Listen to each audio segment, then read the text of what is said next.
información, ¿no? Como para que vayan agendando. La segunda cosa que me parece interesante que está pasando para entender el liderazgo es ver muchas de las cosas que pasan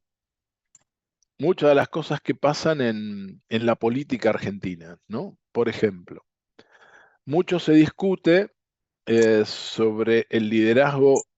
Sí, les pido que, bendito sea, carguen el chat con sus apellidos. El liderazgo, si hay un liderazgo o no hay un liderazgo. Muchos están hablando, por ejemplo, hoy, obviamente que el presidente actual es un líder, más allá de las consideraciones que cada uno pueda tener sobre el presidente, es un líder de características particulares. Y por ejemplo, en el espacio opositor, podríamos decir, hoy, después de un triunfo de alguien que se supone, que el otro día pensaban ustedes, porque digo, qué buen momento para pensar esta combinación entre instituciones y organizaciones, ¿no? Por ejemplo, partido político, ¿qué sería? ¿Organización o institución? Bueno, Institución. ¿ah? Institución. A ver, ¿qué dijo institución? ¿Quién es? Javier. Yo, Bueno, a ver, explícalo por qué. son ideas políticas, o sea, rigen una forma de pensar. Una Y el que organización dijo, sería como estructura. y el que dijo organización, ¿por qué? A ver, alguien por ahí dijo organización. Discutámoslo Yo un dije minuto. organización. ¿Por qué? Eh, la institución, organización porque las personas se reúnen por un mismo ideal. Institución me parece que es una construcción eh, que no necesariamente, porque no hay una necesidad de que las personas piensen de la misma manera en una institución. No. Vamos a organizar este intercambio que está bueno. Acuérdense que institución es básicamente un espacio de ideas, una abstracción donde se alojan ideas determinadas. De hecho, que la ideología es una institución. Ahora, ¿qué dijimos de la relación entre institución y organización? Que la organización es la materialización de esas ideas. ¿Está bien? ¿Por qué quería yo conectar esto? Porque ustedes tienen que empezar a entrenar el sueño y tienen que soñar cosas que son una abstracción y que las tienen que buscar un lugar para materializarlas, ¿sí? Entonces, siempre que piensen esto, piensen ideas y conectan con la materialización. ¿Para qué sirve esta relación entre institución y organización? Y porque, como dijimos en la clase pasada, sueño, un componente principal de la visión, y la realidad es el espacio en donde lo voy a hacer. O sea, necesito siempre una organización para darle forma, contenido, contención, quiero decir, porque contenido te lo da la institución, la contención en un encuadre, en un lugar determinado, y eso es una conexión directa a la visión. ¿Por qué? Y porque tengo un sueño y tengo un dónde, una organización. ¿Está bien? Entonces, volviendo, el partido político es justamente una organización que contiene determinadas ideas. ¿Qué tipo de ideas? Política. La política necesita, si vos lo querés pensar de abajo o de arriba, da lo mismo. Lo que siempre responde a esta relación, ¿se entiende? Entonces, un partido político, en definitiva, ¿qué es? Es una organización que materializa ideas. Si esto, políticas, si esto fuera así, entonces vemos con claridad de por qué hay una crisis de partido. ¿Sí? Hay ideas, ¿sí? Que se han materializado en el peronismo, se han materializado en el radicalismo, que son los dos grandes partidos políticos de la Argentina, y ahora pareciera ser que aparece claramente un espacio que habían comenzado con el PRO, que es otro partido, que se suponía que representaba las ideas liberales, pero apareció este grupo que ganó la elección en donde le da como una segunda vuelta de rosca a la idea liberal y se pasan a, a armar o intentan, de hecho, que esta semana o la semana anterior presentaron el Partido Nacional de los Libertarios. Empieza a aparecer una organización. ¿Por qué? Y porque las ideas de los libertarios no tenían un partido político que las contuviera. ¿Está bien? O sea, inmediatamente necesita una organización, una representación legal, una X cantidad de afiliados, una serie de mecanismos legales que empieza a darle a ese lugar, a esos partidos, y en este caso el Partido Libertario, o como dicen ellos, de la libertad, que es un disparate porque la libertad no es de ellos, desde todos, es de todos, pero bueno, eh, digamos, intentan apoderarse de un concepto fuerte. Pero lo interesante es esta relación, y ahí es donde se establece el liderazgo, ¿no? En el caso de los libertarios, claramente es una pirámide en donde hay un presidente que absolutamente concentra casi toda la atención y los modos de gestión de ese líder. Podríamos decir que lindan con cierta gestión tradicional.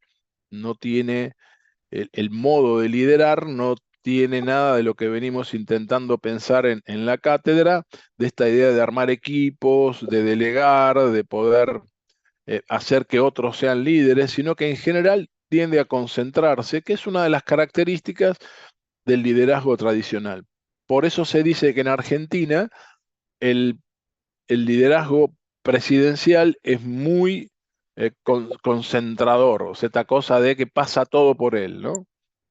Eh, es interesante entenderlo más allá de las opiniones que podamos tener cada uno sobre los distintos jugadores. ¿Se entiende lo que quiero decir? Yo digo, para que vean cómo estamos conviviendo todos los días con estos temas que pueden resultar análisis de estudio académico, como nos pasa acá, pero en otro punto vemos cómo la realidad de alguna manera empieza a plantearse la necesidad de determinados tipos de liderazgo. Hoy, la asunción del nuevo presidente genera una discusión sobre si hay o no hay líderes en la oposición, ¿no?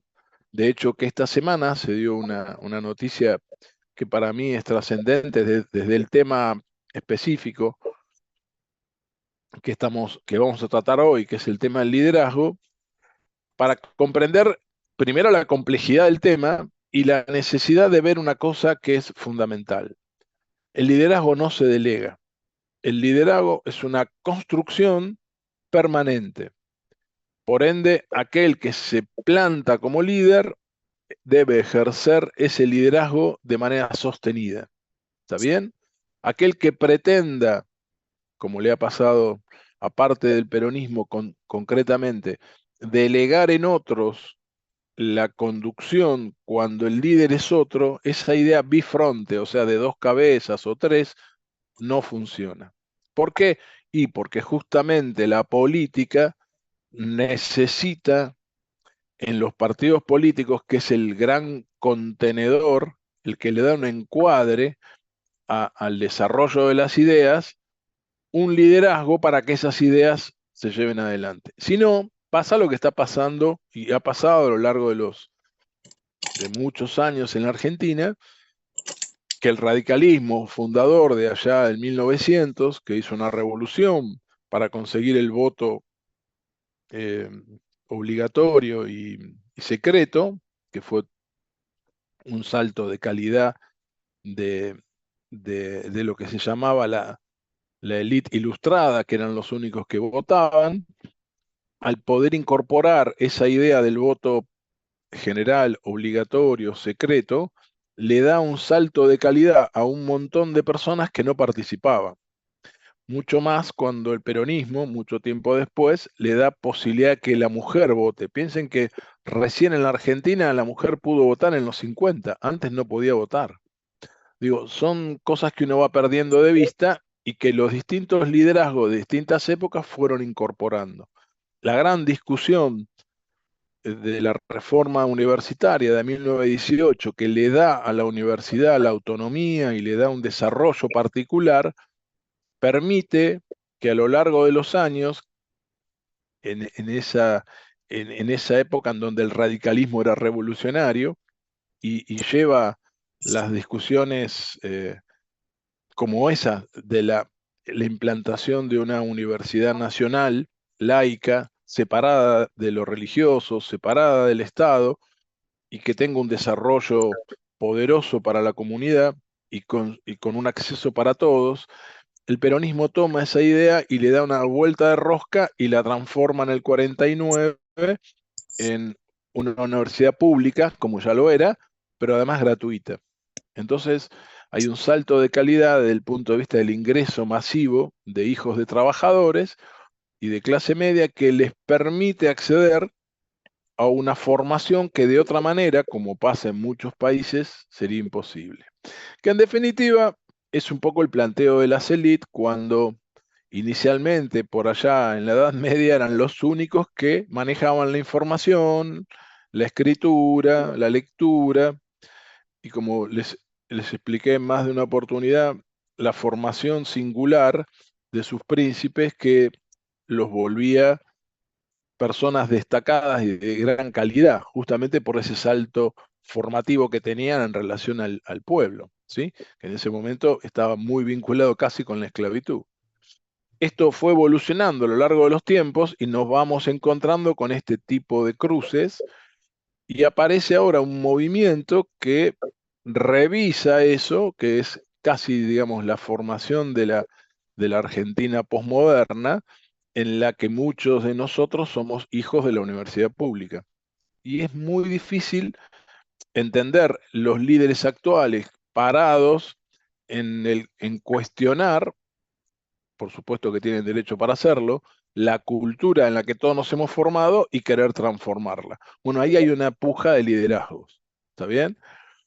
Y en la semana, decía recién, se presentó a la expresidenta y vicepresidenta Cristina de Kirchner, Fernández de Kirchner, diciendo que va a postularse como candidata a presidenta del PJ Nacional, cosa que es un acontecimiento político y de liderazgo muy fuerte por esto que decíamos antes, el desmembramiento que se está dando en la oposición y la imposibilidad de ver un líder único hace que este personaje que estaba fuera casi de la política o acompañando con una mirada crítica, se encuentra en la necesidad de volver al ruedo, de volver a pararse en un lugar muy claro de conducción para poder liderar, porque si no, el desmadre es evidente. Más allá de las insisto, ¿por qué traigo esto? Porque más allá de las consideraciones que podemos tener de unos y de otros, queda claro cómo los liderazgos empiezan a ocupar lugar cuando claramente aparece esta máxima que digo de que no se puede liderar delegando en otros. El liderazgo se ejerce, el liderazgo se lleva adelante. No importa dónde estés, no importa en qué lugar te toque, si te toca abajo, arriba, en el costado, cuando tenés que liderar una situación. Ahora, ¿qué pasa ahí? Hay conflictos cuando vos estás en una pirámide, podríamos decir, en una posición secundaria, y tus líderes son de organizaciones, objetos, en donde no te permiten liderar, porque es que entiende contra. Vos te referís a que el liderazgo no se delega, se tiene que sostener solo en el plano político, porque se supone que cuando estamos hablando de lo que es equipos, como veníamos hablando, no se iban rotando los roles. El problema, volviendo a Cristina, el problema es, ellos han intentado en muchas oportunidades, y ella lo dijo en un discurso muy, muy afamado, ahí voy, Emanuel, que tomen el mando del mariscal como diciendo, bueno, alguien que se haga cargo del liderazgo del peronismo. Como dije, es uno de los grandes partidos nacionales. Como esto no pasa y como esa situación se complica, lo que siempre digo es que se pone de manifiesto que es muy difícil liderar cuando un líder natural en el sentido que está impuesto por el amor que le tiene la gente y el reconocimiento que le tiene aún una gran cantidad de gente a Cristina, hace imposible que alguien que quiera dar el paso no quede todo el tiempo en crisis con ese liderazgo, que dice yo no, pero al mismo tiempo yo sí. ¿Se entiende? En esta duda, ¿qué quiero decir? O ejerces el liderazgo o te retirás. Cuando digo te retirás, porque si vos vas a intervenir, vas a hacer comentarios, vas a tener una exposición pública, que además tiene derecho a hacerlo, como persona, como ciudadana y como militante que es, entonces digo, bueno, mira, jugá acá, pero no me hagas la ambigüedad, porque la ambigüedad, mirándolo desde el tema técnico, desde el liderazgo, se hace imposible el surgimiento de nuevos líderes. Y que uno de los grandes desafíos que tiene la política en general es evitar esta concentración, como le está pasando al presidente, concentra todas las miradas, todas las decisiones. Primero porque es muy peligroso, segundo porque como venimos estudiando, no estás generando equipos de trabajo, todo pasa por vos. Fíjate la cantidad de gente que va. Entonces es fundamental que el líder esté trabajando como tenido con los radicales, en el sentido de que la primera es promover el liderazgo. Si eso no pasa, los liderazgos cada vez se concentran más. Entonces, nadie hace nada hasta que el líder da el ok. Esto retrasa la toma de decisión, esto retrasa la intervención, la participación y le quita calidad a la gestión. Cualquiera sea. Fíjense que le nombré a los tres grandes partidos, radicalismo, peronismo y el PRO, y el PRO también concentró en Macri esa toma de decisión, y si Macri dice, no dice, yo digo, no digo, de esto no se trata justamente de que esos líderes construyan nuevos líderes. Entonces este pasaje que con razón reclama Cristina, háganse cargo, pero se dio cuenta que nadie se pudo hacer cargo. Ahora digo, la autocrítica necesaria en la construcción del liderazgo de Cristina es que ya no se corrió. Entonces vos no podés competir con Lula. Lula volvió a ser presidente porque no se corrió. Cuando Lula se retire, se retirará. ¿Qué pasa en Estados Unidos con Obama? Obama, un líder natural, no, un líder que se instaló, un presidente que tuvo 2 mandatos, entre comillas, exitoso, por lo menos para los estadounidenses. Digo, terminó su segundo mandato y se fue a la casa, no intervino más. O si intervino, como siempre digo, en soledad, como hombre de consulta, con lo que vos, después de esa experiencia, vos lo buscás. Pero el tipo se retiró, obligó a que aparezcan otros, que serán mejores, peores, qué sé yo. Pero se retiró, porque si no, esta puja permanente que se da con que está o no está. Che, ¿qué dice Cristina? ¿Qué no dice Cristina? ¿Qué dice Macri? ¿Qué no dice Macri? ¿Te entiendes? Yo no puedo liderar si cada vez que digo algo le tengo que pedir permiso al líder de turno. ¿Está bien? Entonces, ¿qué es un trabajo en equipo? Es justamente la capacidad y la posibilidad que da el líder, porque para eso hay una cosa emocional muy fuerte. Por eso tanto a Cristina como a Lula le reclaman, che, no te vayas, y porque la gente los identifica por diferentes razones emocionales e históricas en algunos casos, de que con ellos tuvieron una representación sólida. Pero como entras en una puja, ¿sí? Y necesitas sumar para poder ganar una elección, por ejemplo, ahí aparece una estrategia electoral, el liderazgo empieza a crujir. De hecho, que Lula hace lo mismo en Brasil y la propone a Dilma, y a Dilma la terminan volteando con un golpe de Estado.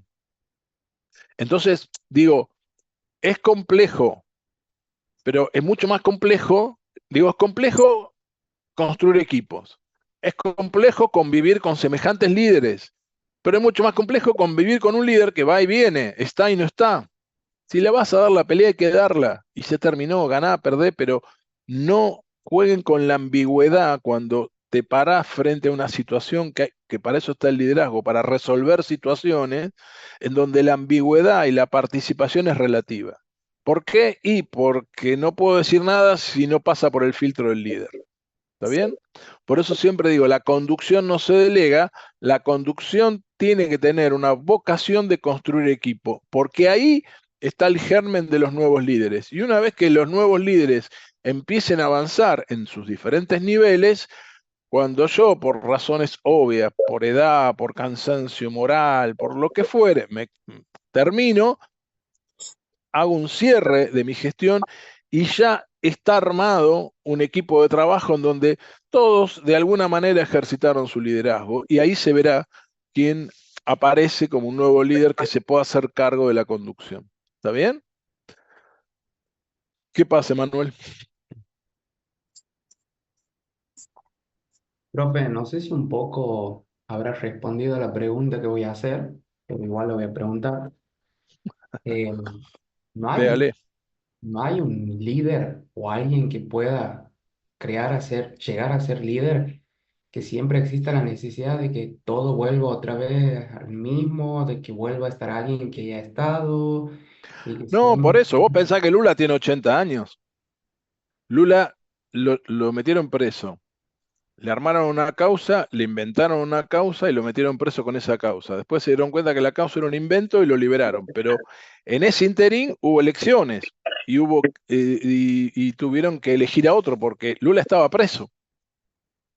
El que eligieron, por eso, y podemos decir que Lula trabajó en el armado de equipos, pero es como digo, la existencia de un líder en actividad, porque Lula, más allá de su retiro, pasó con Mandela. Mandela en Sudáfrica estuvo 30 años preso. Mandela estuvo 30 años preso y conducía desde la cárcel. Mandela, cuando arranca la resistencia contra el apartheid sudafricano, la terrible guerra discriminadora entre la minoría blanca y la mayoría, piensen que hay una relación de 80-15 en Sudáfrica, ¿no? O sea, el 85% de la población es negra y la conducía el 15%. Mandela fue el líder de la resistencia a ese desclasamiento donde el negro estaba absolutamente discriminado y descalzado. En esa puja meten preso a Mandela. Y Mandela en los inicios genera una cantidad de revueltas, peleas por el lado de la violencia, y se da cuenta que estando en los gobiernos blancos en Sudáfrica y con el ejercicio de fuego que es justamente una de las razones por las que se inventó el Estado. El Estado es un invento para que un solo lugar concentre la fuerza militar. ¿Sí? Recuerden que la idea de Estado era para desmontar a las familias que cada una tenía su ejército. Entonces eran guerras permanentes en las que todos se peleaban y mandaban sus ejércitos a pelear contra las otras familias. Castillo contra castillos. De ahí venimos. Un día dijeron, el contrato social de Rousseau es, che, paremos, porque si nos seguimos matando entre todos, esto es interminable. Entonces aparece la idea del Estado que reúne la fuerza y que regula las relaciones. ¿Sí? Por supuesto que las constituciones iniciales son todas constituciones liberales porque justamente fueron escritas por los únicos que tenían la formación para eso. Ni siquiera había democracia desde el punto de vista como la conocemos hoy. Entonces los tipos se arman una constitución para justificar el nuevo orden. ¿Está bien hasta ahí? Ese nuevo orden le dio la fuerza y el poder de fuego y la concentración de las armas, el ejército, la policía, a un grupo que tiene que tomar la conducción del Estado. En Sudáfrica la conducción del Estado votaban nada más que los blancos, o sea, se votaban entre ellos. Es como se votaba acá en los fines del siglo XIX. ¿Está bien? Que por eso decía, de ahí arrancamos.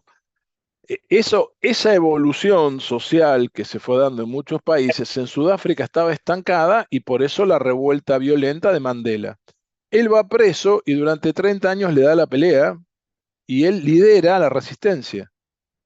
A lo largo de 30 años va cambiando de estrategias y empieza a trabajar desde otro lugar, pide el fin de la violencia, pero siempre estuvo presente Mandela.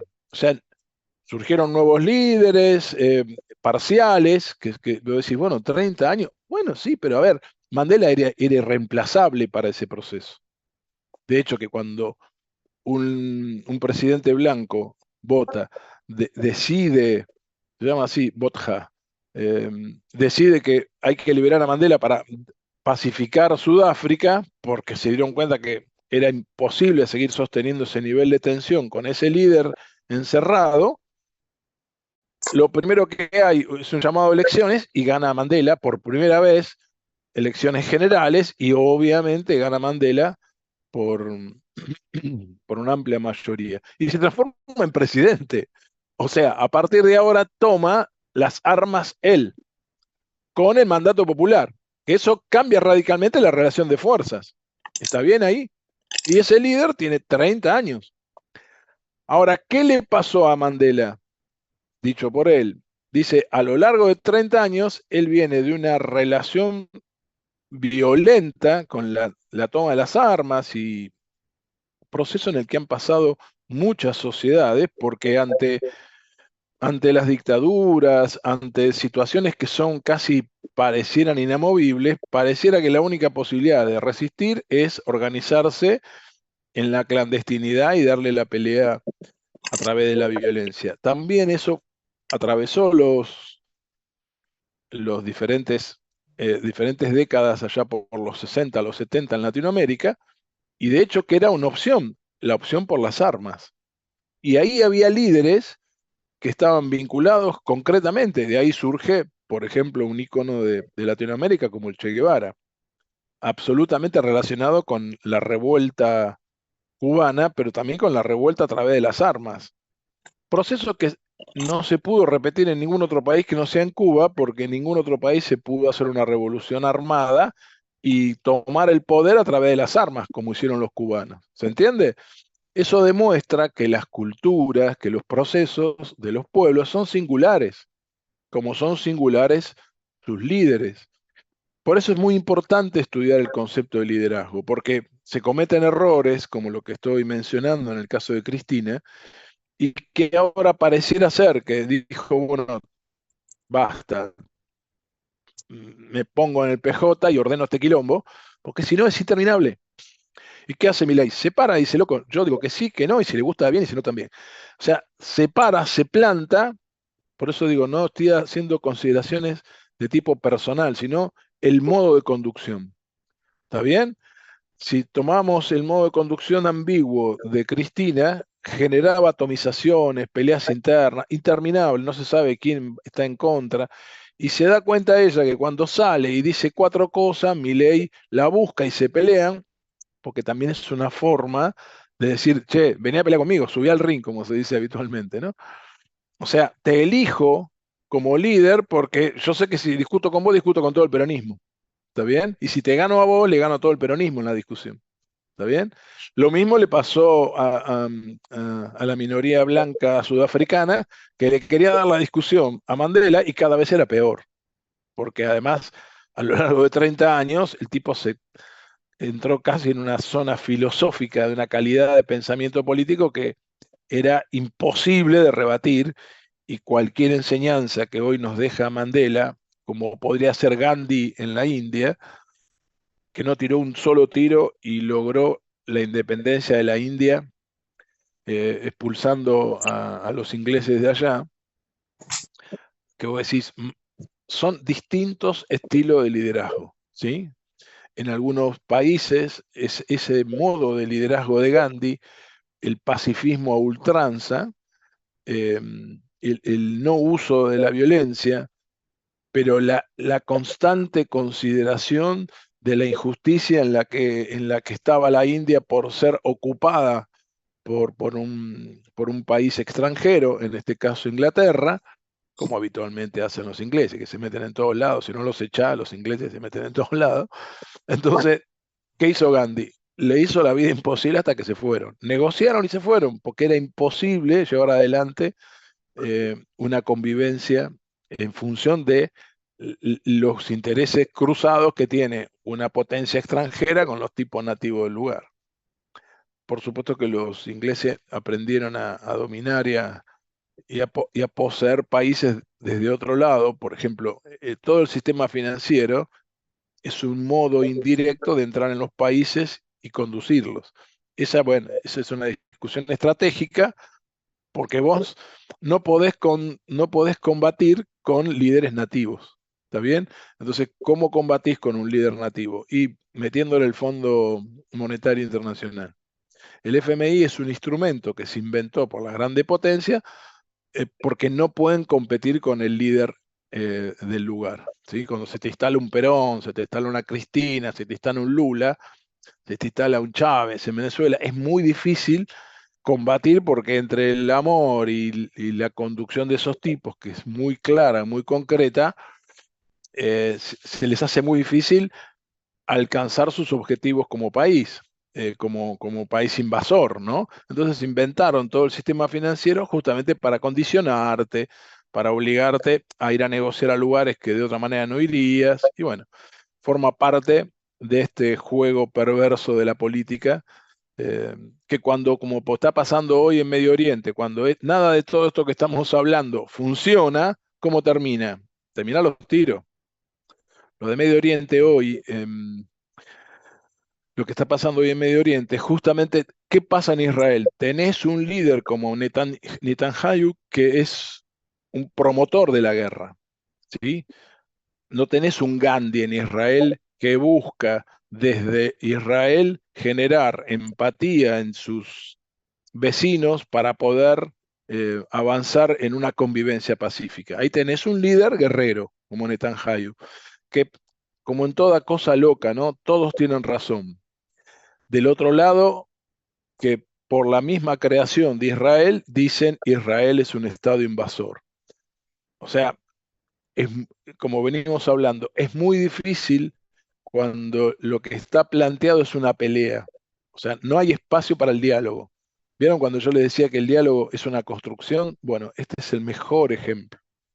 Fíjense, por eso digo, está bueno, es un tema que nos impacta de lleno y además nos lleva a la guerra.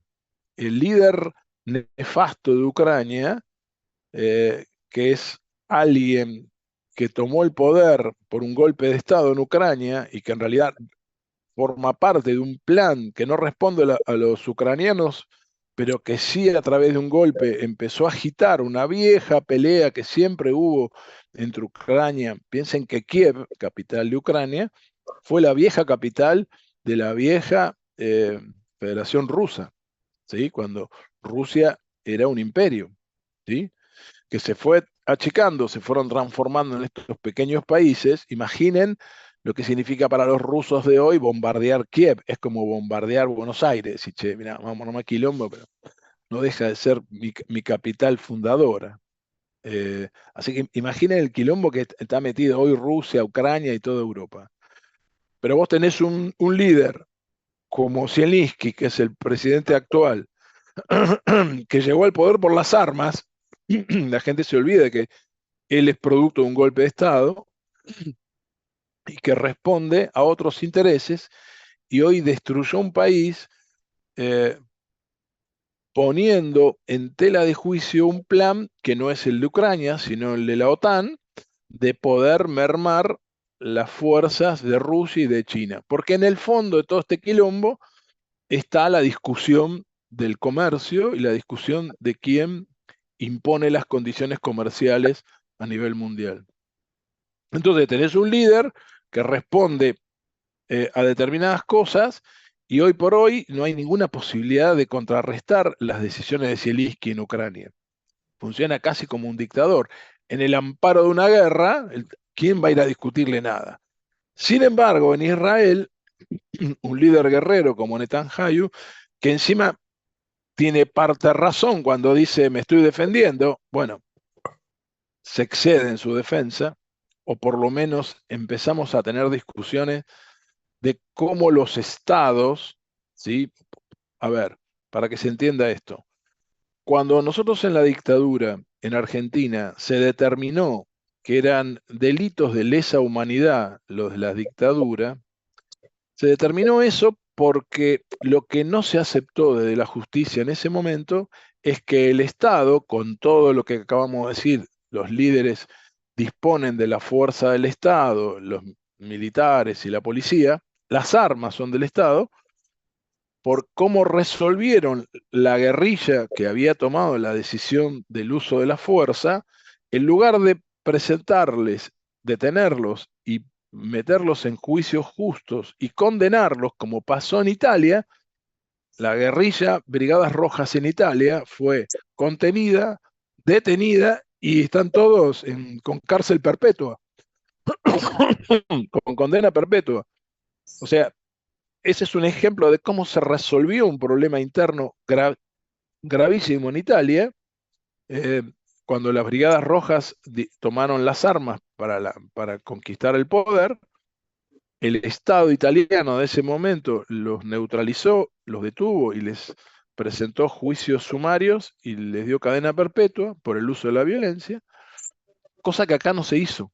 Entonces apareció esa nueva figura de delitos de lesa humanidad. ¿Por qué? Y porque estás usando el Estado con toda la fuerza y concentración que tiene para resolver un conflicto. ¿Se entiende? Y a Netanyahu en Israel le cabe la misma categoría, porque para resolver los problemas que sí tiene Israel por la convivencia cuestionada por muchos de sus vecinos, él, en lugar de generar una política que por supuesto esto es un ida y vuelta, ¿no? Permanentemente, piensen que permanentemente es boicoteada este intercambio de ideas, porque vos podés decirme, mirá, en Egipto había un presidente que había firmado que estaba trabajando con Israel un tratado de paz, y en el tratado de esa paz, un día, un desfile, en una época se hacían desfiles militares, ahora entró en desuso, el tipo estaba en el palco, se bajaron los tipos que estaban pasando en el desfile y lo ametrallaron. O sea, mataron a un presidente que era de alguna manera, tanto del lado de Egipto como del lado de Israel, eran los actores, los líderes que llevaban la paz a Medio Oriente. A los dos los mataron. Entonces, ahí es donde vos decís, pará, acá hay otros intereses que juegan a la guerra, porque también hay un negocio con la guerra.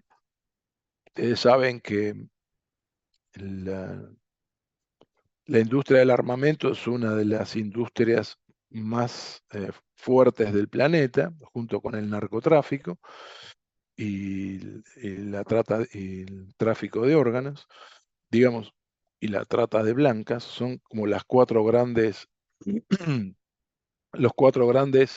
negocios clandestinos, ¿no? Entonces, pues si vos fabricás balas, lo que necesitas es que alguien las use, ¿no? Entonces, ¿qué empiezan a pasar? Empieza a haber una necesidad de generar un espacio de confrontación para que esos productos funcionen. Dicho esto de la manera más bestial desde el punto de vista comercial. Entonces, hay líderes que se paran ahí para promover esto. Entonces, un tipo que promueve la paz, no casualmente también a Gandhi lo mataron. Un tipo que promueve la paz, no solamente para la India, sino que ya se había transformado en un ícono mundial, es absolutamente un personaje contrario a los intereses de aquellos que necesitan la guerra para hacer sus negocios y para llevar adelante políticas o decisiones institucionales que no podés dejar permitir que crezcan. La misma relación que te pasa con la ecología, ya están todas las industrias desarrolladas para llevar adelante las energías alternativas, y sin embargo, ¿por qué razón no se llevan a práctica? Que tienen menos impacto ecológico, menos impacto en el medio ambiente, y sin embargo seguimos dando vuelta con eso. Bueno, hay una cantidad de intereses que impiden, más allá de líderes, sobre todo jóvenes líderes que denuncian que la ecología debe ser vista como una prioridad a nivel mundial, esos líderes no están siendo escuchados. ¿Y yo qué quiero decirles con esto? Es permanente la tensión. Por eso digo que no hay derecho que no se gane en la lucha. Todos los derechos y todas las ideas que surgieron no se ganaron en una negociación, se ganaron o por un camino o por otros, pero es necesario reconocer que los derechos conquistados se ganaron en una contienda, a veces violenta, a veces de negociación, a veces por distintas estrategias de mediación. Lo que es fundamental, aquel que quiera cambiar algo, tiene que armar equipos de trabajo. Como siempre digo, el deporte es una expresión simbólica de la vida y cada vez que en el deporte se enfrenta a un equipo con un grupo calificado, gana siempre un equipo, aunque individualmente sea menor que ese grupo calificado. Entonces, técnicamente ya está claro qué es lo que hay que hacer. Por eso también entiendan y reconozcan que el sistema en el que estamos metidos genera la individualidad. Ahora, cuando yo les digo, ojo con la extrema individualidad en la que nos están metiendo, entiendan por qué. Porque cualquier equipo que se transforme, fíjense las dificultades que tenemos en el deporte en Argentina, cada vez que sube un director, un secretario de deportes, no tiene equipo. ¿Por qué razón no nos sentamos y organizamos los que estábamos en el deporte, los que pensamos el deporte, equipos preparados para la gestión? ¿Por qué cada vez que sube un secretario, sube y no tiene equipo de trabajo? ¿Sí? Entonces, carece de la posibilidad de impactar rápidamente en este ida y vuelta, porque entre que llegás, entendés el tablero de comando del quilombo con el que te dejan, más lo que tenés que hacer, más lo que te permiten desde la presidencia, cuando te diste cuenta te comiste un año de gestión y no hiciste nada. Y yo te puedo dar 20 ejemplos de gente que estuvo con mucha voluntad de asumir en la Secretaría de Deportes, pero te come la burocracia interna justamente por la falta de equipo. ¿Qué es lo que te da un equipo? Justamente la complementariedad en la tarea y la dinámica de resolución de toma de decisiones. ¿Está bien? Plantado esto así, pregúntense por qué no hay tantos equipos. Y bueno, no hay equipos de gestión ni en la política. ¿Por qué han invadido, entre comillas, y han dinamitado desde adentro a las organizaciones, partidos políticos? Y porque es funcional al sistema de que estos partidos políticos no se organicen para poder tomar el poder. ¿Se entiende? Estos liderazgos que de alguna manera a veces irrumpen con una debilidad muy fuerte justamente por falta de equipos de trabajo, ¿sí? Fíjense lo que les pasa al presidente. Carece de equipos, está permanentemente en tensión con la sociedad y está en un desgaste, ese liderazgo permanente, que yo no sé cómo vamos a llegar 4 años de gestión de este gobierno, porque el nivel con el que discute con la sociedad lo de la marcha del otro día y ahora el nuevo veto que él le pone al presupuesto universitario va a generar una respuesta y otra vez es eso contra el presidente. O sea, es un líder que está sobreexpuesto. Por supuesto que vos ves las características, el carácter y la personalidad del personaje, se la banca y creo que es lo peor que hay que hacer a un personaje de estas características es provocarlo. Pero bueno, estamos en esta situación de que cuando las cosas se transforman en enfrentamiento y no hay espacio para el diálogo, es enfrentamiento. Entonces, cuando una sociedad te gana la calle, como la Argentina, piensen que desde que este gobierno asumió, hay un montón de marchas de un montón de sectores que han impactado de lleno en la figura presidencial, que han impactado de lleno en ese liderazgo. Entonces, ahí es donde vos te das cuenta que la debilidad no se trata solamente de tener un líder fuerte, como inevitablemente lo es Javier Milei, pero después hay que gestionar. No alcanza con poner una figura en la Secretaría de Deporte, después hay que gestionar, porque el día a día es el que te demuele. Tenés 50 temas y si vos no generás equipo de trabajo, no podés sostener el ritmo de gestión. armes una Secretaría de Deporte en un pueblo, o seas presidente de la República, ¿se entiende? O seas CEO de una empresa, da lo mismo. Si vos no armás equipo de trabajo, es imposible, no casualmente, a mí me contratan las multinacionales para que le dé clases a sus directores de cómo liderar y formar equipo de trabajo. Entonces yo digo, siempre me pregunto, digo, che, pero esto invierten en cosas que no funcionan. ¿Por qué ellos sí y el resto de la comunidad no? ¿Por qué ellos sí y las cooperadoras de escuela no se entrenan en la construcción de trabajo en equipo? Que es lo que yo hago cuando me deja el tiempo y las posibilidades. Trato de compensar este descalce que hay. Si las multinacionales, que siempre están a la vanguardia de cualquier cosa de la organización, hacen estas cosas, la pregunta es, ¿qué estamos esperando los de este lado para darnos cuenta que hay herramientas que funcionan, pero que no nos las dejan? Bueno, de hecho que por diferentes razones, este mismo tema nosotros lo metimos, se los expliqué más de una oportunidad, por la ventana en los programas de estudio, que no están, no están. Bueno, ¿alguna pregunta de este disparador que se dio un poco más extenso de lo necesario? ¿Se entendió cuál era un poco el planteo de cómo fuimos pasando por distintos estilos de liderazgo y las consecuencias que eso va generando? Y de alguna manera esas representaciones y ese modo de conducir impactan de lleno en la vida cotidiana. No es un tema que uno dice, bueno, es un tema de ellos. No, no, porque depende, un tipo como el Zielinski, yo tengo un montón de gente amiga que tuvo que emigrar, se fueron más de 10 millones de personas de Ucrania. 10 millones de personas están esparcidas por el mundo porque no quieren saber nada de la guerra. ¿Está bien? Es una locura. La guerra es una locura, o sea, no es camino de resolución de ningún conflicto. Y hoy estamos en un mundo en guerra, digamos. Si no entendemos esto, y esto es producto de los liderazgos que han asumido en los distintos lugares, que dicen que la guerra es un camino posible, es un camino del cual, como siempre se dice, se puede empezar una guerra, pero fíjense que la de Ucrania empezó en febrero de hace 2 años y seguimos discutiendo esa guerra sí, esa guerra no. O sea, uno entra a este tipo de conflicto y no sabe cuándo sale. ¿Está bien? Por eso el liderazgo que toma decisiones, que es el punto central de un líder, tiene que estar acompañado de todas estas reflexiones. Por eso me parece fundamental, si bien, como les dije, no vamos a ahondar en un tema tan complejo, no es más que esta clase, el tema del liderazgo para nosotros. Por eso pusimos un seminario para el año que viene, para que ustedes puedan ahondar y profundizar y reflexionar. Como siempre digo, para cambiar el mundo se tienen que cambiar cada uno.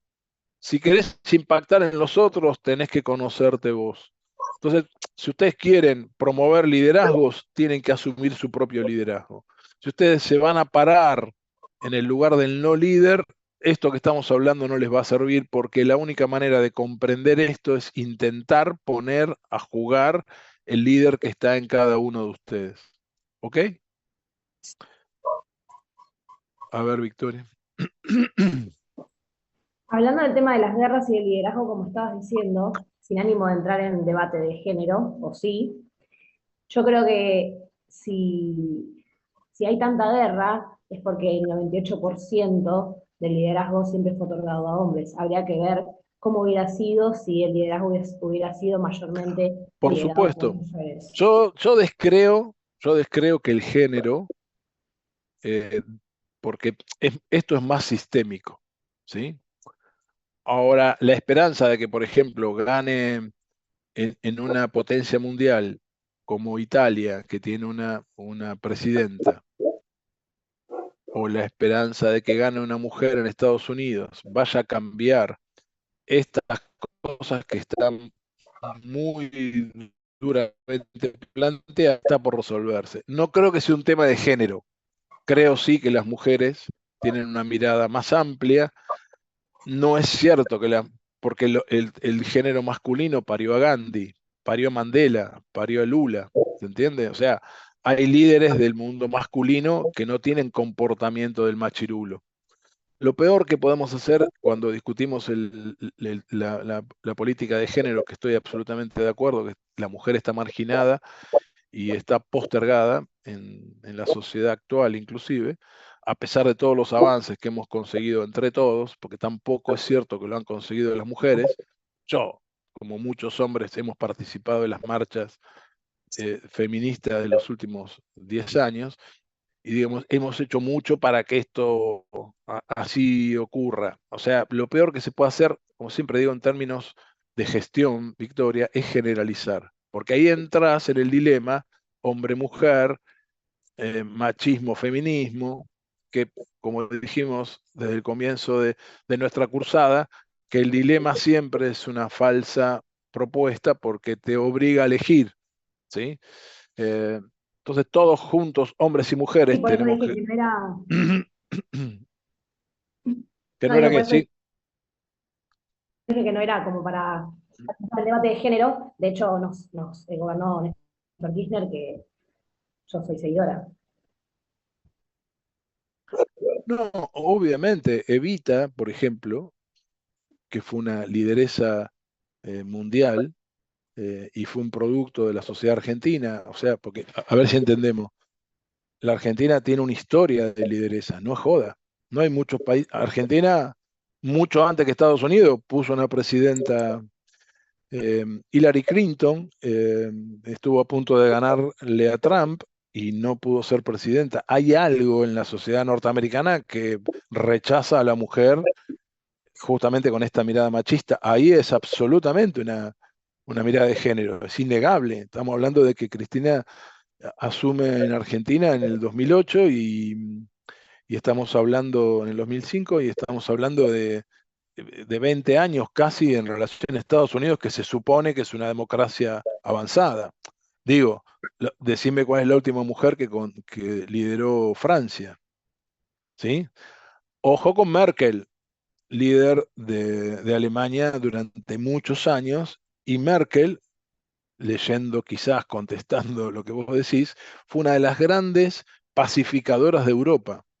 Lo primero que pasa cuando Merkel, primer ministra de Alemania, durante mucho tiempo, ¿ves? Merkel termina siendo la gran líder histórica de Alemania, se retira y surgen nuevos liderazgos, flojos, débiles, porque los nuevos liderazgos siempre tienen ese problema comparado. No había nada comparado con la Merkel, ¿sí? La Merkel, la gran estadista alemana. El gran secreto de Merkel era el acuerdo con China, el acuerdo de convivencia, una de las creadoras del mercado común europeo, del sostenimiento de esa masa, ese bloque económico que inventaron en Europa, que de alguna manera fue el dique de contención para la pelea contra Estados Unidos, contra China, desde el punto de vista comercial, y bueno, está encarnado en la figura de una mujer. ¿Está bien? Y no se puede decir que es Margaret Thatcher, que está parada justamente en la vereda de enfrente, que fue una guerrera, que donde pudo hizo desastre, y bueno, son dos mujeres. Debo decir, che, a ver, explícamelo el género.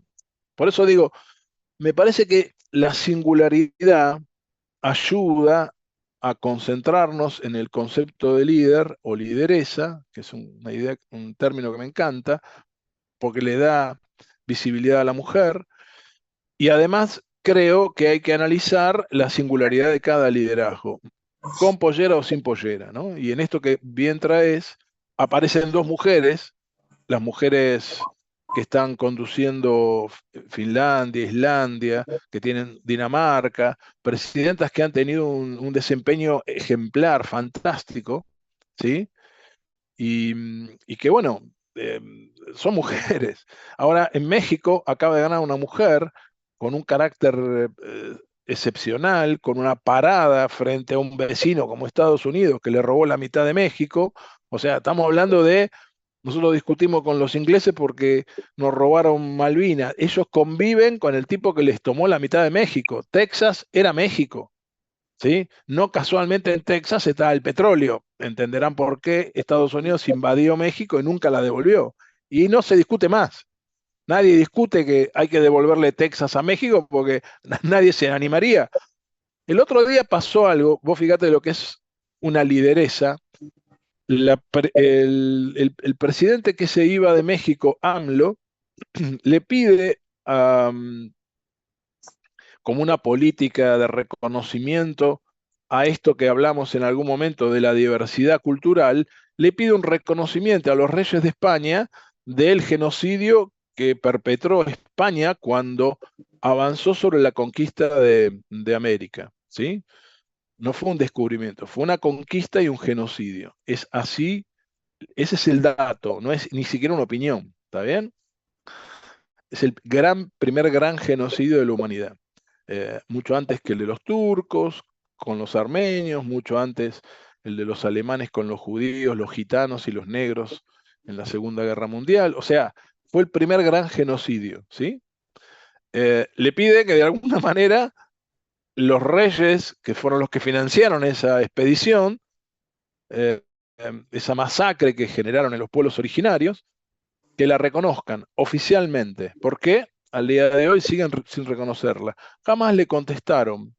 La respuesta de la nueva presidenta fue no invitarlos a la Asunción.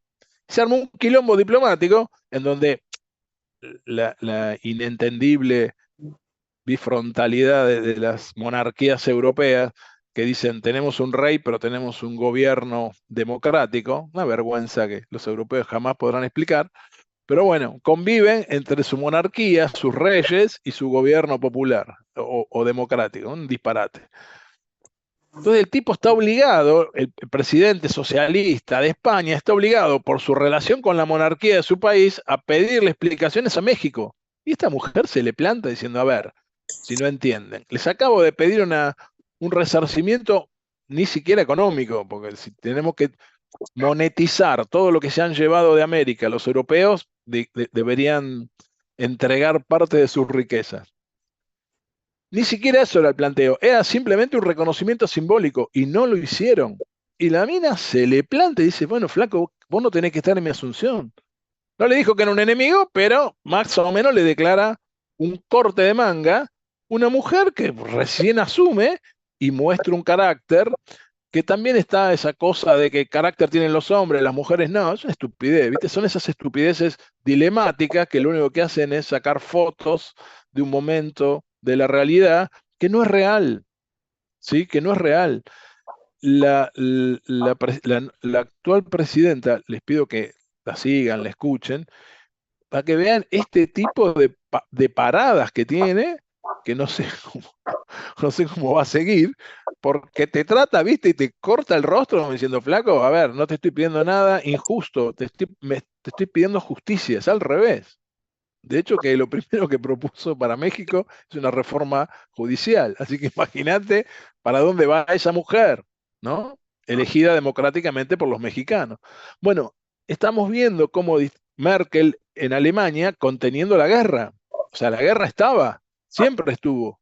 Bueno, se fue Merkel y acá estamos. Muchos decían, si hubiera estado Merkel, esta guerra con Rusia no se da. ¿Está bien? Porque Merkel siempre se le paró a los norteamericanos y les impidió hacer lo que quisieran hacer, como siempre hicieron los norteamericanos en Europa. ¿Sí? Vos pensás que la mayor cantidad de bases militares están ahí, de norteamericanos en el mundo. ¿Está? ¿Vos para qué pones un militar en la frontera de Francia? ¿Para qué pones una base militar en Rumania? ¿No? Digamos, potencialmente es para evitar el día de mañana que haya un enfrentamiento con Rusia. Siempre hubo un enfrentamiento con Rusia. La Guerra Fría de los 60, de los 70, es producto del enfrentamiento declarado y no declarado, producto de la Segunda Guerra Mundial, en la que literalmente se divide en el mundo. Por eso, ostensiblemente y ofensivamente, los norteamericanos o estadounidenses, para ser más preciso, suelen decir que somos su patio trasero, o sea, como su espacio les pertenecemos. En su imaginario, para la élite estadounidense, les pertenecemos. Esos son los líderes que hay en Estados Unidos. Gane quien gane, porque así nos piensan. ¿Está bien? Imagínate esta pobre presidenta mexicana con lo que tiene que convivir. Sí, decime. Profe, yo veo, lo digo así que veo, no decir lo que pienso, porque como que es notorio que llevado a la política es como que los políticos lideran a través de la necesidad de la gente y no lideran a través de una propuesta o estrategia que lleve a que la gente pueda crecer. Por ejemplo, lideran con la necesidad de que a lo mejor la gente no tiene casa o lo difícil que es tener una casa, entonces te dan una casa y con eso lideran y compran. O largan los programas de los precios cuidados, o largan un programa, no sé, para que puedas irte de vacaciones en donde te regalen cierta cosa y no liderar desde la posibilidad de que la misma gente pueda crecer y tener la posibilidad de tener su casa, de no la necesidad de que te den un precio cuidado o que te regalen un viaje para irte de vacaciones. O sea, es como La, que lo veo. la cultura, una de las cosas de las cuales no tienen que entrar es creer que la política es solamente inherente a la condición del partido político. El partido político es una organización, como dijimos, que estructura la política. ¿Está bien esa relación? Política es institución, partido político, organización. En el partido político, ¿para qué sirve? Para construir cuadros técnicos que son los que te permiten cuando ganás el poder, porque para eso vos armás un partido político, para tomar el poder. O sea, tenés que formar líderes. En los partidos políticos hay que formar líderes y equipos de trabajo. Una vez que está planteado esto así, empieza a haber programas que cuando vos llegás al poder hay una relación de fuerza. A mí me pasó de ser convocado, trabajé durante toda la dictadura para voltear a la dictadura y cuando llegó el gobierno de Alfonsín me piden que colabore con el gobierno de Alfonsín en un montón de áreas que estaban vinculadas con las pymes, que tenía que ver con mi militancia y tenía que ver con mi militancia universitaria y con todo lo que se había logrado de dar la pelea en los distintos lugares contra la dictadura. Ahora, cuando vos recibís un montón de problemas, cuando vos llegaste en esa incubadora de ideas que decís, bueno, vamos a implementarla, te encontrás con la realidad. ¿Está bien? Una cosa es lo que vos imaginás en tu escenario de simulación, de preparación de programas, por eso les decía el otro día con la visión, si yo tengo un sueño, tengo que anclarlo en la realidad, porque si no estoy presentando una utopía, ¿entendés? Entonces, como decía el Che Guevara, che, mirá, pongan esos 5 y los fusilan. Si vos vas a gestionar así y vas a fusilar a todos los que están obstaculizando tus problemas, por ejemplo, vos hablabas de los precios cuidados, más allá de la discusión de precios cuidados sí, precios cuidados no, es una decisión que no resuelve la concentración de producción de alimentos de Argentina. ¿Está bien? Se habla permanentemente que la Argentina produce alimentos para 600 millones de personas. Ok, pero eso está concentrado. ¿Qué quiero decir? No hemos podido, así como el territorio argentino no se pudo repartir y distribuir entre los distintos habitantes porque lo tomaron 10 familias, entonces vos tenés un país manejado por 10 familias, que son las que producen alimento por esas 10 familias. Y cuando llegás al poder, te tenés que sentar con esas 10 familias, que no tienen absolutamente nada que ver con los intereses del pueblo. Esas 10 familias no querían que vos votaras. Esas 10 familias, vos pensás que cuando Perón llega al gobierno, no había estatuto para el peón rural. El peón rural, que fue una de las primeras cosas que hace el peronismo, le da entidad al rol del peón rural. Hasta ese momento tenía el estatus de esclavo.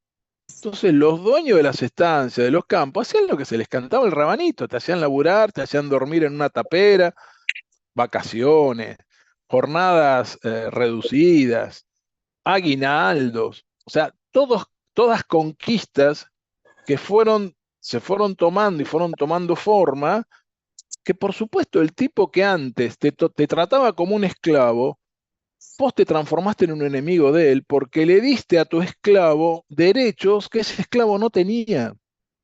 ¿Se entiende? Entonces, eso es, digamos, la formación del siglo pasado de la Argentina moderna. La Argentina que vos conocés es una Argentina que diseñó el peronismo, sindicatos fuertes, si más un sindicato fuerte. Y sindicatos fuertes hay en Alemania, hay en Estados Unidos. O sea, en Estados Unidos se pase cualquier cosa. Vienen los chinos a Estados Unidos, ponen una empresa y los chinos laburan 12 horas y nadie le dice nada. Y los chinos 2 horas más laburan 2. El sindicato te dice, flaco, acá a las 8 horas se van. No, pero pará, se van. No, pero en esta empresa que somos chinos, me reven un belín. Acá se laburan 8 horas y se respeta porque es una ley nacional. ¿Entendés? Digo, la puja va a estar siempre. Depende de donde te pares. ¿Entendés? Ahora, los chinos en China tienen mano de obra barata porque vos decís, bueno, pero tienen un nivel de productividad. Sí, pero laburan 14 horas por día. Algunos viven y duermen en las fábricas en las que trabajan y van una vez por semana a sus casas. ¿Vos te imaginás un argentino con ese plan de trabajo? Digo, prepárate para el quilombo que se te viene. Digo, vos podés presentar algunas ideas desde tu liderazgo concentrado, como es el Partido Único de China, ¿sí? Que no es comunista, es un partido único de economía concentrada. Ya el comunismo no existe, una mentira. Digo, porque, viste, si no se arma, si hay más capital, los chinos tienen 300 millones de millonarios. 300 millones de millonarios. Ahora, son 1.400 millones de habitantes. ¿Se entiende la relación?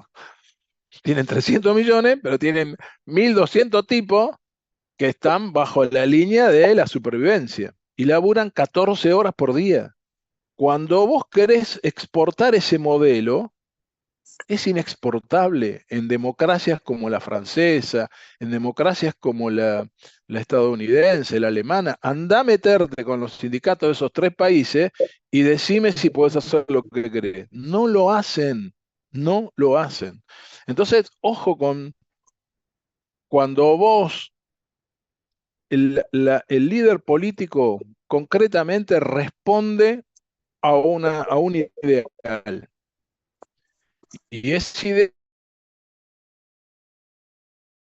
salí de esa idea de los políticos. No son todos iguales. No son todos iguales. No es lo mismo un político como el de China, que te acabo de demostrar, o el cubano que resolvía todo a los tiros. Decía, che, flaco, terminemos con esto, fuera, fusilado todo. No jodió más nadie. Y claro, no jodió. ¿Quién va a joder? Si te quedaran fusilado, nos ponemos de acuerdo inmediatamente. ¿Cómo te crees que sostienen el sistema chino? ¿Los chinos son locos? ¿Laburan 14 horas porque les gusta? No, porque no les queda otra. Porque el sistema de represión chino es alevoso, ostensible. Ahora digo, vos lo querés exportar, es imposible. Por eso digo, cada sociedad contiene sus propios modelos, contiene su propia cultura. Hay aspectos que permiten más, permiten menos. No hay que mezclar las herramientas que pueden a veces funcionar, a veces no funcionar, pero siempre hay que tener clara el sistema. Estamos metidos en sistemas, digo siempre. Y por ejemplo, en Argentina, que es un país concentrado, que siempre manejaron en términos de producción y de dinero pocas familias y que siempre va a haber una puja, que nos guste o no. Alguna vez terminó los tiros como en los 70 y ganaron las grandes familias. ¿Qué hicieron las grandes familias? Potenciaron a los militares, los sacaron a la calle y los militares llegaron a decir que este es en el 55, cuando el peronismo es volteado por esos militares comprados por esas 10 familias nacionales, llegaron a decir que este es un país que el hijo del peón muere peón. O sea, él estaba definiendo ese militar que asumió en lo que llamaron ellos la Revolución Libertadora, que vos fíjate que también en algún sentido siempre emparentan nombres raros con la libertad y estas cosas raras, y encima le pusieron revolución, que no fue una revolución, fue un derrocamiento a un presidente democrático.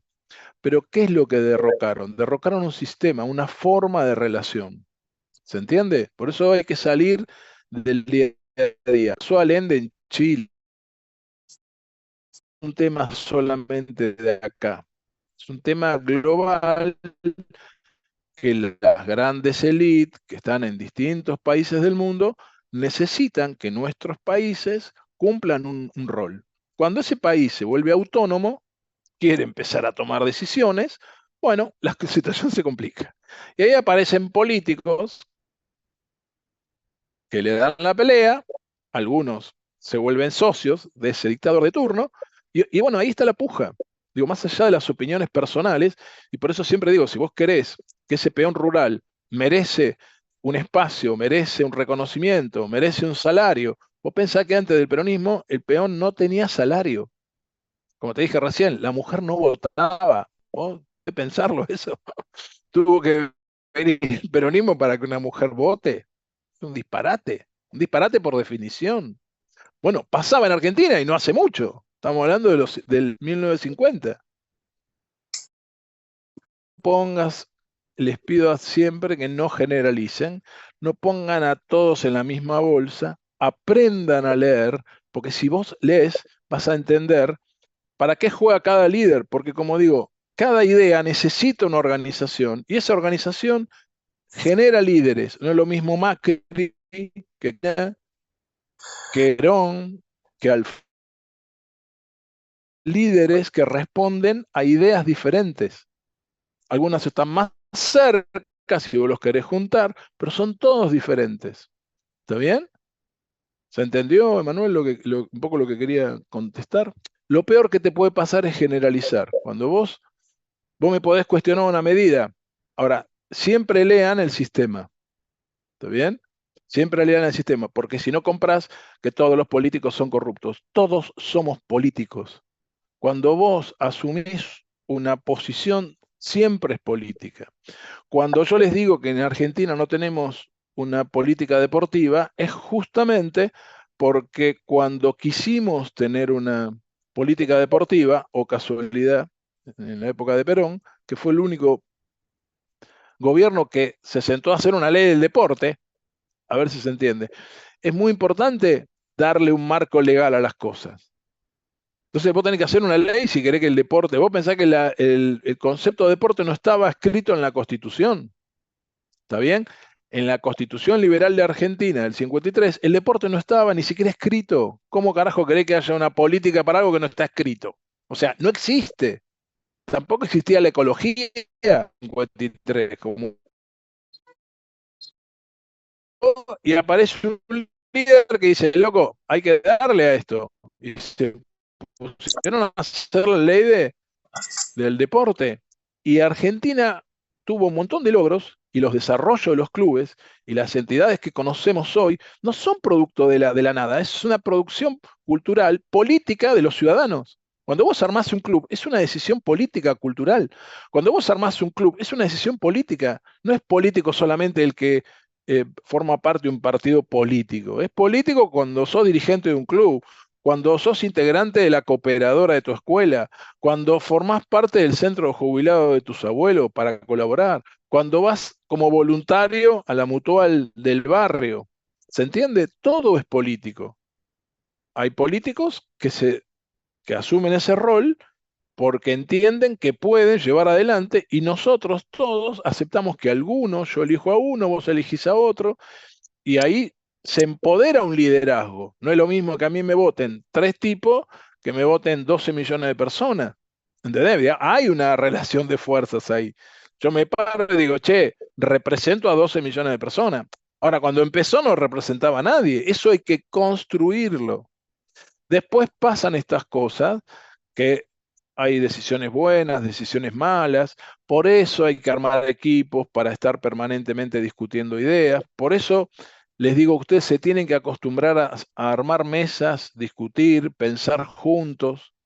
Nos fuimos al carajo porque no pueden ni empezar a hablar técnicamente del concepto de liderazgo, pero está bueno que haya pasado esto porque me parece que tiene que ver el concepto del punto de vista del concepto de vista de la realidad, como un tema está en el día a día de cada uno de nosotros. ¿Está bien? Después escríbanme si alguno tiene alguna duda o me pregunta alguna duda sobre el tema de los prácticos, porque así, bueno, si alguno tiene alguna duda, me avisa. Se suponía que hoy desarrollaríamos el tema del liderazgo. Es para entrar de lleno en el concepto de liderazgo, motivación y conflicto, que me parecen 3 temas que los metí. Esto vamos a tener que volver a la clase que viene. Pero digo que volví a reforzarlos, porque por lo menos como indicativos para la idea del proceso grupal. El otro día leía una frase de Marco Aurelio que la voy a usar cuando arranquemos con la motivación, pero que es muy interesante cómo desde siempre, se habla de la motivación, ¿no? Esto fundamental del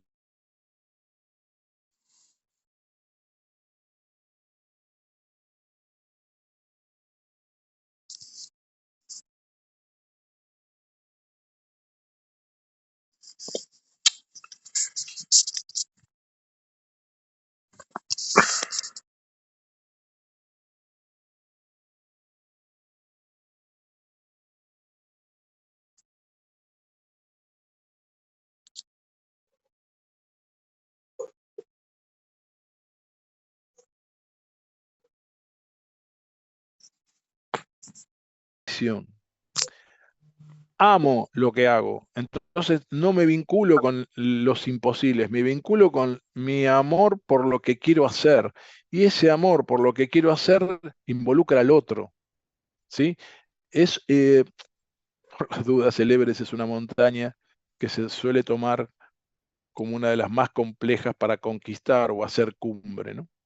Y como todo poeta simboliza que hacer cumbre en este Everest es como la vida, ¿no? Y él da un camino, amar lo que uno hace, porque eso te da una respuesta anímica y de energía, si vos querés, para poder entender estos conflictos que estamos hablando recién. No, nadie asume el poder, no importa si sea de un equipo de fútbol, así sea de un club de barrio, nadie asume sin una oposición, sin una mirada distinta.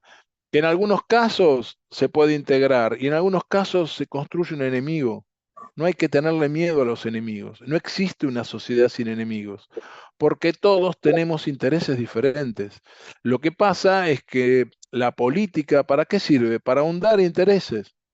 Si todos, por ejemplo, reconocemos que la universidad en su existencia es un instrumento de crecimiento y ascenso social, y bueno, todos los que estemos de acuerdo somos los que marchamos el otro día. ¿Por qué marcharon? ¿Por qué toda esa gente salió? Y porque está de acuerdo en eso. Fíjense cómo un tema unifica a un montón de gente que capaz que en una de esas, quizás hoy, como les decía al principio, ante la falta de liderazgos claros, si tuvieran que ir a votar esos 1 millón de personas que salieron en casi todo el país, quizás no tienen un acuerdo en el momento de la votación porque ahí están necesitando un líder. Ahora, eso no les impide manifestarse. Salen, se manifiestan y los liderazgos van a surgir de ahí. Por eso no hay que desesperarse. No hay líderes, no hay líderes. Tranquilo.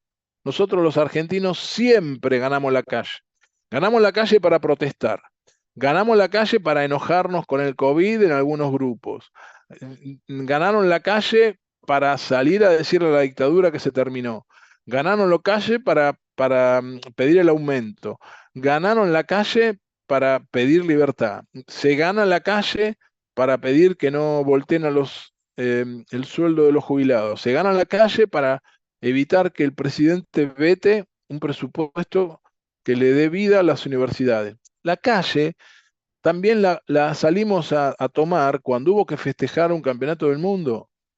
Es lo que hacen todas las hinchadas cuando salen campeones. La calle es el lugar político, ¿sí? Es la polis que los argentinos encontramos para manifestar qué pensamos, qué queremos. No hay que tenerle miedo a la gente en la calle. La gente en la calle lo que hace es expresar lo que le pasa, hacer un planteo político, porque esa es una decisión política salir a la calle. no es cualquier cosa, no es salir a marchar, es salir a poner el cuerpo por una idea, por algo que me parece importante. Nadie sale a la calle porque no tiene nada que hacer. No importa si es de derecha, de izquierda, a mí no me importa. Ganar la calle significa poner el cuerpo. ¿Sí? Ahora, si son 6, o decir, che, muchachos, ubíquense, son 6 delirantes, vamos, acórranse. Ahora, si matiste 1 millón de personas en la calle, mejor que te sentes a escuchar eso, porque quiere decir que hay algo ahí que no estás escuchando.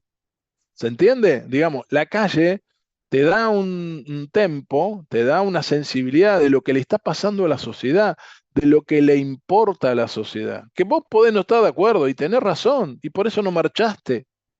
¿Sí? Como muchos me dijeron, no, esto está bien, esto es interminable, si no vuelve la inflación. No importa esa discusión técnica, estoy tratando de que nos pongamos de acuerdo en que todo es político.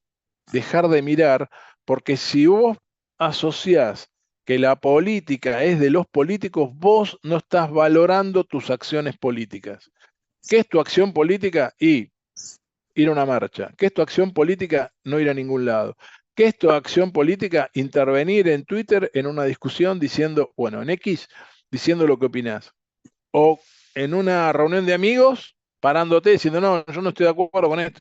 Es una decisión política, porque el otro entra en cuestionamiento. Un tipo se para y dice una boludez, y para vos no es una boludez y lo cruzás. Es una decisión política.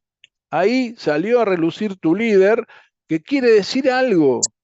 No tiene por qué estar mal o bien decir lo que uno piensa. No quiere decir que tengas razón. ¿Se entiende? Son cosas diferentes. Si nos acostumbráramos a convivir con las disidencias, donde cada uno no tuviera miedo de decir lo que le pasa por temor a lo que pudiera pasarle, esto sería todo más cómodo, más sencillo. Lo que pasa es que es más fácil el silencio de seguidores, de líderes autocráticos que creen que tienen la verdad revelada y hoy, gente, el sujeto social que conocemos es un sujeto que inevitablemente nos interpela, nos pide intervenir. Las redes hoy hacen que cualquiera de nosotros, desde los 4 años en adelante, intervengan, se fotografíen, opinen.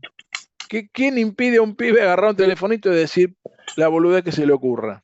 Así estamos también, ¿viste? A ver si, che, dice cualquier cosa.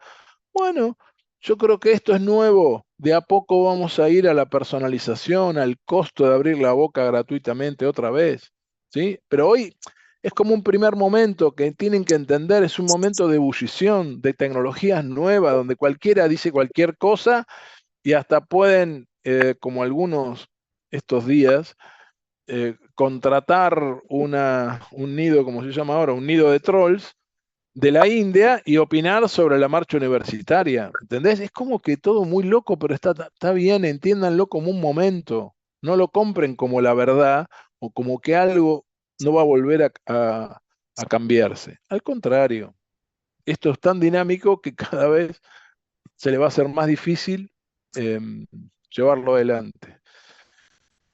Y ahora, profe, con las Mm. redes sociales, mucho el tema de la política. Y antes, Obvio.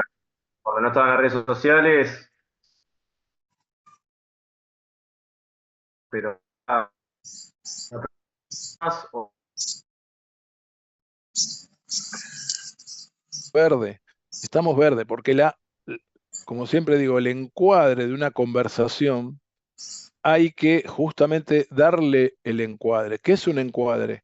Es darle un espacio y un desarrollo de las ideas.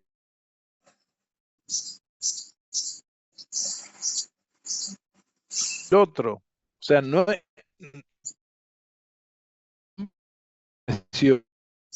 cuando vos te otro, no tenés diálogo. Vos estás diciendo que sí, pero eso es una parte. La segunda parte, que por eso es lo que les pido a ustedes que ejerciten, la segunda parte es escucharlo al otro e incorporarlo. Porque si yo te hablas como si no me hubieras escuchado, no avanzo. Ni avanzo yo ni avanzas vos. ¿Dónde está el aprendizaje común? En este ida y vuelta. ¿Está bien? Un ida y vuelta que hoy se dio y que hizo imposible que yo abordara de lleno el tema técnicamente. Pero está bien. Digo, yo me doy ese espacio a partir de algunas consultas de ustedes. En ese intercambio nos conectamos y bueno, estamos tratando de construir entre todos una idea, un abordaje de un tema complejo como el liderazgo, ¿sí? Y las redes están verdes, recién arrancan, no nada que ver con lo que va a pasar. Digo, vamos hacia un lugar en donde vos no vas a seguir discutiendo con cualquiera. Viste que entras en X y nada, se planta un tema y te dice cualquier cosa. Entonces, ¿qué no tiene entrar ahí y tirar una? Decir, así, si tenés ganas de joderlo, decir lo tuyo y punto. Pero, ¿a dónde va? Ahí no hay construcción. Repito, un equipo es una construcción.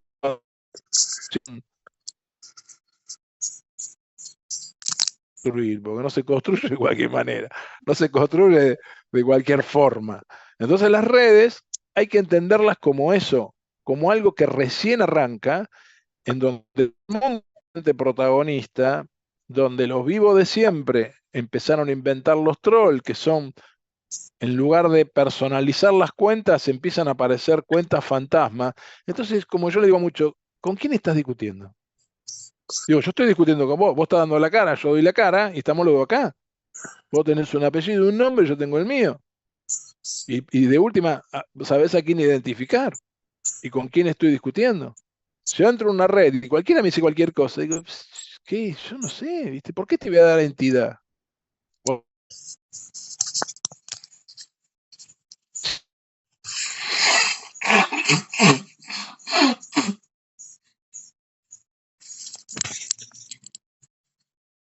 Entiendan, todo lo que hablamos es sobre el sistema de poder en el que vivimos.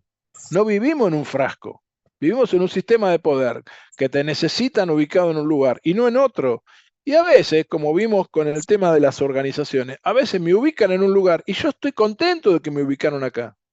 Cuando yo les contaba lo de las organizaciones objeto, el instituido, y yo estoy contento, yo estoy en este lugar, me gusta estar en esta escuela, me gusta dar clase sobre esto y estamos todos contentos. Y bueno, ¿qué tiene de malo? Ahora, el problema es cuando yo estoy acá, aparezco como instituyente de algo que todo el tiempo y vos querés resolver esta contradicción a los tiros o me querés cagar a palo. Este es el problema, ¿se entiende? Aparece el gran tema de la resolución de conflictos, ¿no? O sea, ¿cómo se resuelve el conflicto? Como siempre digo, lo primero es ver el conflicto, porque si vos no lo ves como conflicto, cagamos. ¿Por qué? Y porque el tipo se paró acá como instituido y me dice, lo que yo digo es verdad. Te guste bien, si no afuera. Bueno, eso es ahí es donde empiezan los quilombos en las sociedades. ¿Está bien? Entonces, empiezan los problemas. ¿Por qué les traigo este cuadro? Y no va a dar mucho más tiempo que esto. La seguimos la semana que viene, no es drama. Bueno, la otra, porque en la semana que viene es feriado. Este es un árbol de gestión, que lo que vamos a buscar es un orden para que ustedes tengan una guía de cómo llevar a la realidad una visión, que como les dije, se emparenta en el mismo juego de la visión y la institución, ¿sí?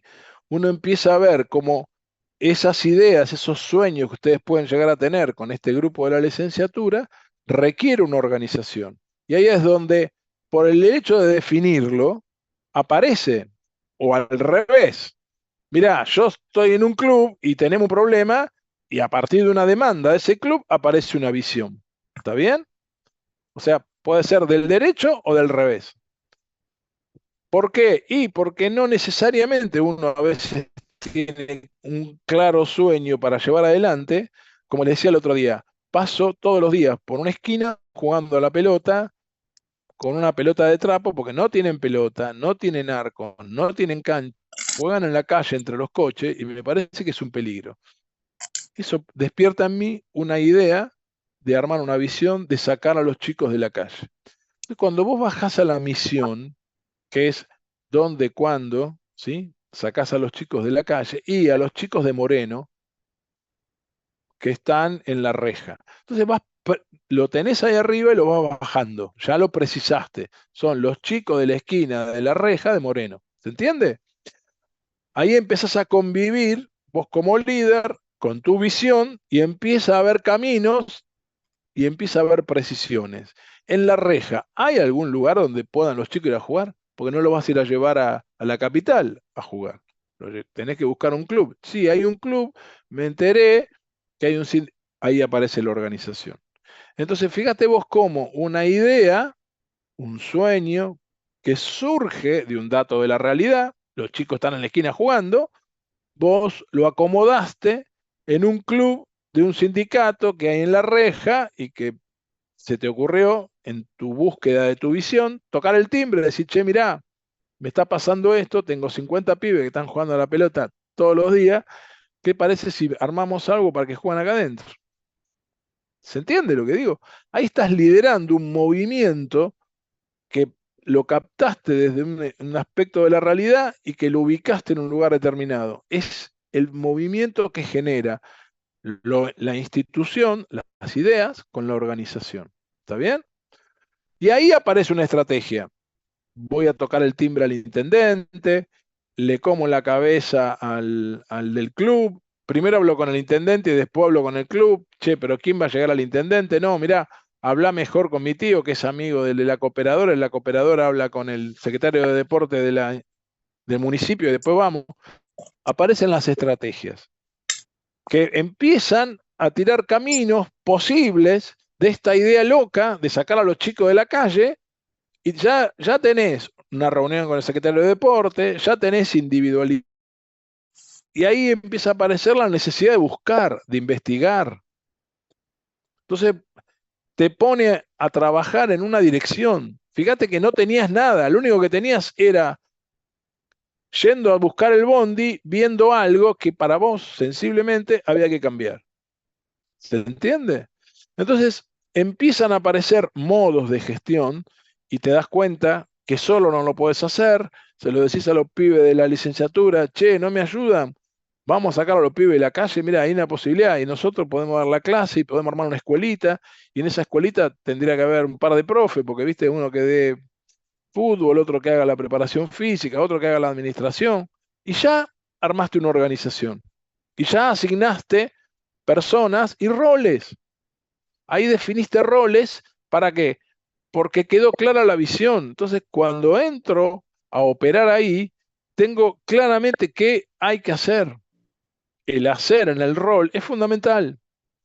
Por eso, una de las cosas que vamos a desarrollar la próxima clase es esta idea del el modelo que inventamos de pasos, que es qué documentación yo como líder voy construyendo para que eso que era una visión, una idea, un sueño, empiece a conformarse en aspectos de realización concreta, planes, programas, ¿sí? Con objetivos.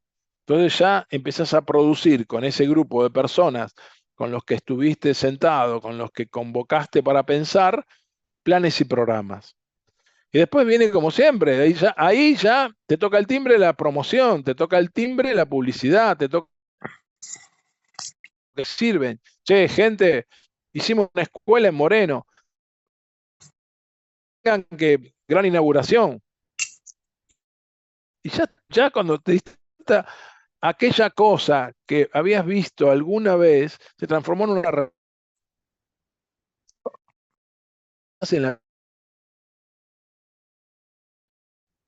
en un club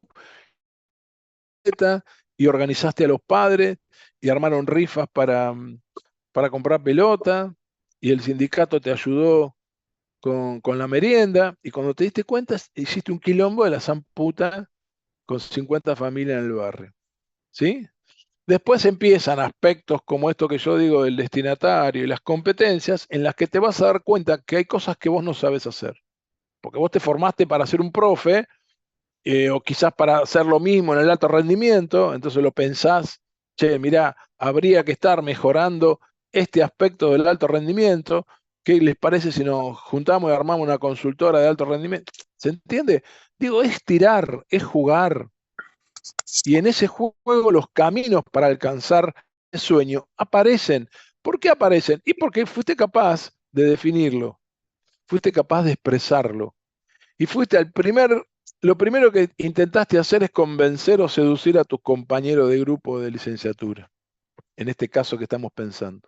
Ahí está operando el líder, un líder que sueña, un líder que asume la acción y que se larga a hacer. ¿Está bien?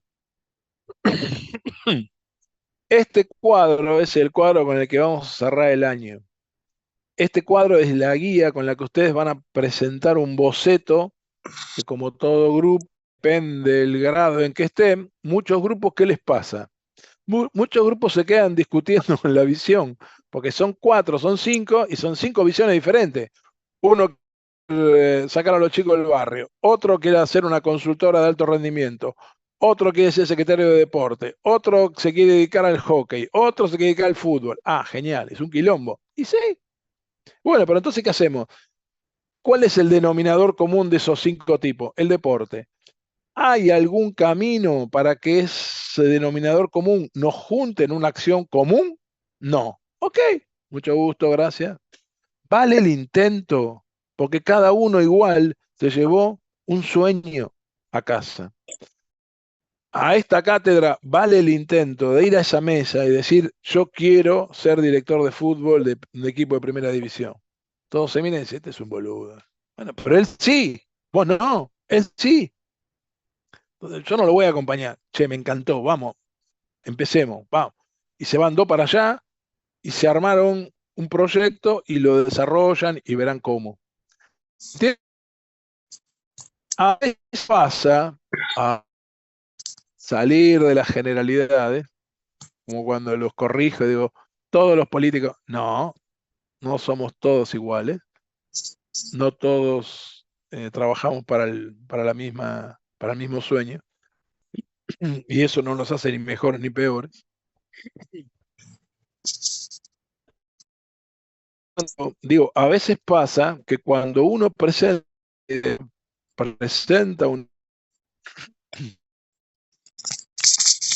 otra visión, pero me pasa que esa visión que vos presentaste me gustó, me conmovió, quiero ir con vos. ¿Y por qué no? ¿Por qué no? Si de eso se trata el liderazgo, seducir, estimular, promover, facilitar, invitar, escuchar, ser escuchado. Y en ese interjuego de la diversidad, a veces nos ponemos de acuerdo y decimos, che, vamos todos para allá. Vamos a hacer un equipo para tomar la Secretaría de Deporte del pueblo. Volvamos al pueblo, somos todos de Chivilcoy, vamos todos para allá. ¿En cuánto tiempo? No sé, pero vamos a tomar la Secretaría de Deporte, vamos a cambiar el deporte de Chivilcoy. ¿Por qué no? ¿Quién te lo impide? Pero dale, Rubén, es un delirio. Si nosotros estamos acá, con suerte conseguimos laburo, ¿vos qué querés? No se enganchen con lo que les pasa hoy. Todo lo que pasa hoy no sirve para nada. Los sueños son los que te van a mover a ir a otro lugar. Lo que tengan hoy, en realidad, para lo que te va a servir es para soñar. Algo hiciste diferente. Te metiste en una universidad, te metiste en una licenciatura en donde de repente te pusiste a soñar y a pensar en otras cosas. Mirá si cambió tu realidad. No dejen de valorar. Sí. No, quería decir que justo ayer se dio la casualidad con mi grupo, estábamos hablando de eso, de cuál era el objetivo, el sueño, o a qué se quería dedicar cada uno. Y nada, es justo lo que vos estabas hablando. O sea, cada uno decía, bueno, yo quiero ser, por ejemplo, no sé, director técnico en el fútbol o preparador físico, otro quería ser en deporte de contacto. Eh, o sea, como es, ¿no? Que cada uno tiene su sueño y su visión a futuro. Y está muy bien. Ahora, eso no impide que, por ejemplo, armen un grupo de estudios y se sostengan como un grupo de asesores entre ustedes. Este es un invento que acabo de hacer. Un grupo de asesores para que cada uno haga su sueño. ¿Qué pasa si son una fuente, una usina de ideas para que nos reunimos cada tanto para ayudar a que cada uno cumpla su sueño? ¿Algo impide eso? No, construiste un espacio que aprovecha que nos queremos, que nos elegimos, que estudiamos juntos, que entendemos todo la misma boludeces de este negocio, ya por lo menos tenemos un lenguaje común. Ok, ¿por qué no te voy a ayudar a vos a hacer esto? ¿Por qué no te voy a ayudar a pensar mejor la planificación? ¿Por qué no te voy a ayudar con mis contactos para que puedas llegar? Eso no quiere decir que yo tenga que estar en ese sueño, pero puedo ayudarte. Digamos, hay que salir de esta idea ¿viste? De poner el balde en la cabeza y yo quiero, está bien, y compartilo. Ah, no, pero ellos no quieren. Y está bien, busquen cómo. Este es un ejemplo, se me acaba de ocurrir ahora. Digo, ¿y eso qué les impide? Seguir juntándose. Che, ¿cómo te va con la carrera? Y la verdad como el orto, no tengo nada, no sé. Che, mirá que el otro día estaban necesitando un técnico acá en el club de acá. Eso, esa interconexión que vos sabés que hay un amigo que quiere ser técnico y no puede entrar. Por otro lado, el contacto lo tenés vos, pero como no, a vos no te interesa, lo dejás pasar. Ahora, como tenés a este dando vuelta en tu radar, lo vas a conectar, porque vas a escuchar y vas a decir, uy, Jorge quiere, che, Jorge, mirá, toin, tengo una idea en la planificación, che, ¿por qué no me la miran? ¿Por qué no me la revisan? ¿Por qué no me la critican? Gracias. Eso, a ver, ¿a quién carajo encontraron alguna vez que le critiquen lo que hace y se lo mejoren? Eso no, nunca es malo, siempre. Además, en un espacio con el que ustedes puedan crear, donde se puedan decir con claridad y como digo yo, con transparencia comunicacional, todo en la cara, ¿sí? No perdés tiempo, decir, che, corregí esto, esto no se entiende, hace aquello, gracias, me lo llevo. O alguien tiene alguna, vos conocen, yo se lo digo porque hasta rectores de la universidad no hacen eso. Digo, si flaco, ¿a vos quién te asesora? ¿Está bien? Bueno, gente, siendo la hora que es, disculpen el corrimiento, disculpen la característica de esta clase, pero bueno, me parece que